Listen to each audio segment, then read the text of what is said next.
সূর্যের তাপে মাথার মগজগুলো টকবক করে ফুটতে থাকবে।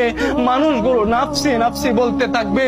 জাহান্নাম যখন মানুষের দিকে ছুটে আসতে থাকবে, আর মানুষগুলো যখন বলবে আল্লাহ ওই জাহান্নামকে ফিরান, ওই জাহান্নামকে ফিরান, ওই জাহান্নাম যদি আমাদের কাছে চলে আসে, শিকল দ্বারা যেই জাহান্নামকে আপনি বেঁধে রেখেছেন, সেই জাহান্নাম আমাদেরকে পাকড়াও করার জন্য আজকে আমাদের দিকে ধাবিত হচ্ছে আল্লাহ।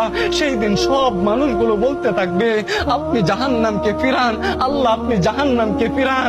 সবাই চিন্তিত, সবাই পেরেশানিত। সেই দিন রব্বে কারীম বলবেন ঈমানদারদের জন্য সুসংবাদ, সেই দিন তোমার ভয় থাকবে না। কেমন ভয় থাকবে না?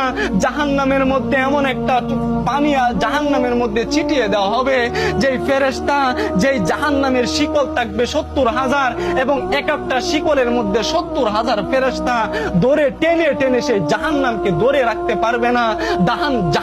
জাহান্নামীদের দিকে ধাবিত হবে। সেই দিন যখন মুমিনরা বলবে আল্লাহ এই তো জাহান্নাম চলে এসেছে, এই তো জাহান্নাম আমাদেরকে গ্রাস করে নিচ্ছে, সেই আল্লাহই বলে দিচ্ছেন ফালা খাউফুন আলাইহিম ওয়ালা হুম ইয়াহজানুন, তোমাদের কোনো ভয় নাই। ওই দিন এমন একটা পানি জাহান্নামের গায়ে ছিটিয়ে দেওয়া হবে, জাহান্নামের গায়ে ছিটিয়ে দেওয়ার সাথে সাথে ওই জাহান্নাম দ্রুত বেগে পিছনে সরে যাবে। জোরে বলেন সুবহানাল্লাহ। দ্রুত পিছনে সরে যাবে।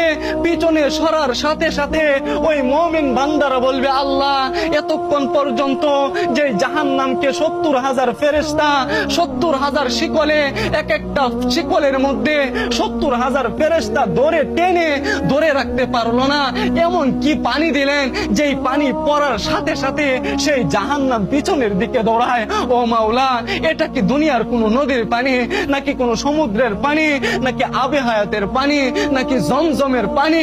রব্বে কারীম আপনি বলেন না। সেই দিন বলবে গোলাম তুমি শুনে রাখো, এটা কোনো আবে হায়াতের পানি না, এটা কোনো জমজমের পানি না, এটা কোনো সমুদ্রের পানি না, এটা কোনো শস্য দুনিয়ার জমিনের মোটরের পানি না, এটা হলো আমার দুনিয়ার জমিনের গুনাহগার বান্দাদের চোখের পানি। জোরে বলেন আল্লাহু আকবার। চোখের পানির এত মূল্য, ঈমানদারের চোখের পানির